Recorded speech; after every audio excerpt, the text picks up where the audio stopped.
প্রতিদিনের কাজগুলো আরও সহজ করে নেওয়ার জন্য আমি আজ নিয়ে চলে এসেছি কতগুলো কিচেন ট্রিক্স। আর এই ট্রিক্সগুলো যদি তোমরা ফলো করো তাহলে দৈনন্দিন জীবনের কাজগুলো তোমরা খুব সহজেই করে নিতে পারবে একেবারে অল্প সময়ের মধ্যে, আর কিছুটা হলেও নিজেদের জন্য সময় বের করে নিতে পারবে। তো চলো বেশি কথা না বাড়িয়ে পিকে ম্যাজিক ফুড ফ্যাক্টরিতে তোমাদের সকলকে স্বাগত জানিয়ে শুরু করছি আজকের প্রথম কিচেন ট্রিক্স।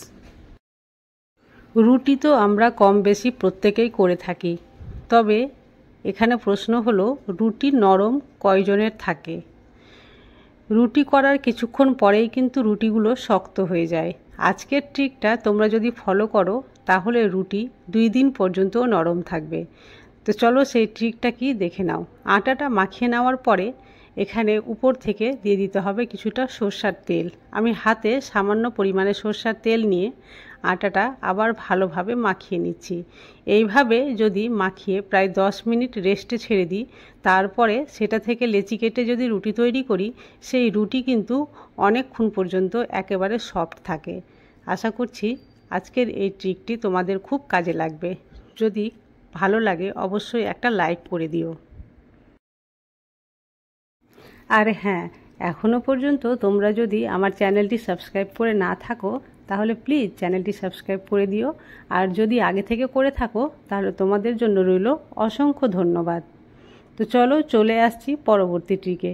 এই ধরনের প্রেসার কুকারগুলো আমরা প্রত্যেকেই ব্যবহার করে থাকি, কিন্তু এই যে আমি যেখানে হাত দিয়ে দেখালাম এই জায়গাটা থেকে অনেক সময় কি হয়, ভিতরের যে বাষ্প থাকে সেটা বেরিয়ে আসে, জায়গাটা ফুটো হয়ে যায়, আর সে সময় কিন্তু হঠাৎ করে ঠিক করেও পাওয়া যায় না, কিন্তু উপস্থিত বুদ্ধি লাগিয়ে এটা ঠিক করে নিতে পারি আমরা। এখানে মেখে নেওয়া রুটির জন্য যে আটা থাকে সেই আটা আমি 2 দিক থেকে এখানে দিয়ে দিলাম। তারপরে যদি এখানে কিছু রান্না করি তাহলে কিন্তু আর সেই যে বাষ্পটা বের হচ্ছিল সেই বাষ্পটা বেরও হবে না, আর রান্নাটাও কিন্তু খুব ভালোভাবে হয়ে যাবে। যদিও জানি এই সমস্যার সমাধানটা পার্মানেন্ট নয়, তবুও কাজ চলার জন্য তখনকার মতো হয়ে যাবে। আরও একটা সমস্যা হয়, প্রেসার কুকারের যে রাবারটা থাকে এটা অনেক সময় ঢিলা হয়ে যায়, কিন্তু হঠাৎ করে তো আর এটা চেঞ্জ করে পাওয়া যাবে না, তাই এটারও একটা সলিউশন রয়েছে। এই যে আটাকে নিয়ে এইভাবে উপর থেকে এটা বন্ধ করে দিতে হবে। বন্ধ করে দিলে কিন্তু আর ভিতর থেকে কোনোভাবে বাষ্প বের হবে না। যে জিনিসটা সেদ্ধ করতে বা রান্না করতে চাপিয়েছো সেটা কিন্তু তখন হয়ে যাবে, যদিও পরে এর রাবারটা চেঞ্জ করে নিতে হবে। আশা করছি এই ট্রিকটিও তোমাদের খুব কাজে লাগবে।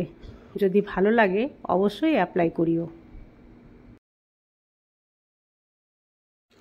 চলে আসছি পরবর্তী ট্রিকে। এই বর্ষার দিনে শুকনো লঙ্কা নিয়ে অনেক সমস্যা হয়। শুকনো লঙ্কা ঘরে থেকে থেকে কেমন যেন একটু স্যাঁতিয়ে যায়, মচমচে ভাবটা থাকে না। তো আমরা রুটি করে নেওয়ার পরে যে প্যানটা থাকে বা তাওয়াটা থাকে এটা কিন্তু অনেকটা গরমই থাকে, আর গ্যাসটা কিন্তু বন্ধই রয়েছে। আর এই গরম প্যানটাতে লঙ্কাগুলো যদি এইভাবে রেখে দিই তাহলে কিন্তু এটা আবার মচমচে হয়ে যায়। আর এইভাবে একটু গরম হয়ে গেলেই একে যদি এয়ারটাইট কন্টেনারে ভরে রেখে দাও তাহলে কিন্তু বর্ষার সময় আর লঙ্কাটা স্যাঁতিয়েও যাবে না আর খারাপও লাগবে না। আশা করছি আজকের এই ট্রিকটিও তোমাদের খুব কাজে লাগবে। শুধু লঙ্কাই নয়, অনেক সময় কি হয় কাঁচা জিরে, তারপরে গরম মশলা, এগুলো সব কিছুই কিন্তু নরম হয়ে যায়। এইভাবে যদি একটু বুদ্ধি খাটিয়ে এইভাবে রুটি করার পরে এই প্যানটাতে রেখে দাও তাহলে কিন্তু সেগুলো আগের মতো অবস্থায় ফিরে আসবে। চলে আসছি পরবর্তী ট্রিকে। এই ধরনের কৌটোর মধ্যে এই ধরনের যে চামচগুলো থাকে এটা কিন্তু ভরার সময় খুব অসুবিধা হয়। এই যে যদি এইভাবে যদি আমরা ভরি তাহলে কিন্তু কোনোভাবেই ভিতরে সেট হবে না। তো এটা যদি আমরা এইভাবে না ভরে এভাবে উল্টো দিক দিয়ে যদি ভরি তাহলে কিন্তু সম্পূর্ণভাবে সেট হয়ে যাবে। দেখতেই পাচ্ছ কত ভালোভাবে সেট হয়ে গেল। আশা করছি এই ছোট্ট ট্রিকটিও অনেক সময় কাজে দিবে। চলে আসছি পরবর্তী ট্রিকে। পরবর্তী ট্রিকটি যদিও খুব ছোট্ট তবুও কিন্তু খুব মজার ট্রিক। আশা করছি এই ট্রিকটিও তোমাদের খুব ভালো লাগবে। তো চলো ভিডিওটি স্কিপ না করে দেখতে থাকো। এখানে আমি নিয়ে নিয়েছি একটা চায়ের কাপ, সেটা কিন্তু কাগজের কাপ। এই কাপটা আমি কি কাজে ব্যবহার করছি চলো দেখে নাও। কাপটাকে হাতে নিয়ে আমি এইভাবে একটু চ্যাপ্টা করে দিলাম, আর কাঁচির সাহায্যে ওর মুখের উপরের অংশটা আমি কিন্তু কেটে নিচ্ছি। কাটা হয়ে গেল, এবার কাটা অংশটা আমি সাইডে সরিয়ে রেখে দিলাম।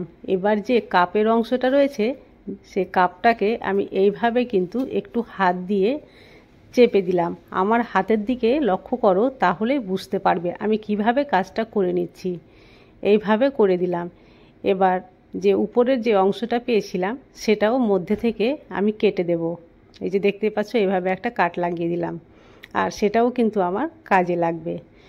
এবার চলো কি হয়, অনেক সময় ছোট ছোট, যেমন এখানে আমি নিয়ে নিয়েছি ইয়াররিং, এরকম ছোট গিফট যদি কাউকে দেওয়ার থাকে তাহলে একেবারে ছোট্ট গিফট প্যাকেট তৈরি হয়ে যাবে। এটা আমি এইভাবে সেই গিফটটা ভিতরে ভরে দিলাম, আর যে উপরের অংশটা ছিল সেটা এক সাইডে ভরে দিয়ে স্ট্যাপলার দিয়ে আমি পিন করে দিচ্ছি। এর অপর সাইডেও কিন্তু আমি এর যে ধরার অংশটা সেটা কিন্তু এভাবে ভিতরে রেখে দিয়ে এদিকটাও আমি কিন্তু স্ট্যাপলার দিয়ে পিন করে দিচ্ছি। আর দেখো কত সুন্দর একটা ছোট গিফট প্যাক তৈরি হয়ে গেল। আর দেখতে কতটা সুন্দর হয়েছে তোমরা দেখেই বুঝতে পারছো। এই ধরনের গিফট প্যাক যদি কাউকে দেওয়া হয় তাহলে সে তো নিজেই খুশি হয়ে যাবে দেখে। আশা করছি এই ছোট্ট জিনিস হলেও কিন্তু খুব কাজে লাগবে। যদি ভালো লাগে অবশ্যই একটা লাইক করে দিও। চলে আসছি পরবর্তীটিকে। এখানে আমি নিয়ে নিয়েছি একটা সায়া, আর এই সায়াটা কী কাজে ব্যবহার করব চলো দেখে নাও। ভিডিওটি স্কিপ না করে দেখতে থাকো, তাহলেই বুঝতে পারবে এটা কত কাজের জিনিস। দেখো এই ধরনের সায়াগুলো আমরা যখন রেডিমেড দোকান থেকে কিনি তখন কিন্তু এর মধ্যে কোনো পকেট থাকে না, আর যারা অর্ডার দিয়ে হয়তো বানায় তাদের হয়তো পকেট থাকে। কিন্তু এখন কথা হলো, আমরা যদি কোথাও বাইরে বেড়াতে যাই বা ট্রেনে বা বাসে কখনো যদি যাই, তো সব সময় টাকা পয়সা কিন্তু নিজের পার্সে নিয়ে যাওয়াটা ঠিক নয়, কারণ যে কোনো সময় সেগুলো চুরি হয়ে যেতে পারে।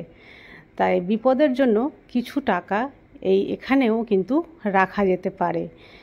যদিও ফোনপে, গুগল পে ইত্যাদি এখন হয়ে গেছে, কিন্তু সেটার ভরসায় তো আর যাওয়া যায় না, কিছু টাকা তো নিজের হাতেও রাখতে হয়। তো এইভাবে টাকাকে যদি রোল করে এই সায়ার যেখানে ফিতা থাকে সেখানে যদি ভরা যায় তাহলে কিন্তু টাকাটা সেফ থাকে। আর যাদের পকেট রয়েছে তাদের তো কোনো চিন্তাই নেই, যাদের পকেট থাকে না তাদের জন্য আমি বলছি। এই যে এইভাবে দেখো আমি এইভাবে টাকাটা ভেতরে ভরে দিলাম। এটা সায়াতে নয়, যারা চুড়িদার পরে পায়জামার মধ্যেও অনেকগুলো টাকা এইভাবে রেখে নিতে পারো। ট্রিকটি যদি ভালো লাগে বেশি বেশি করে শেয়ার করিও।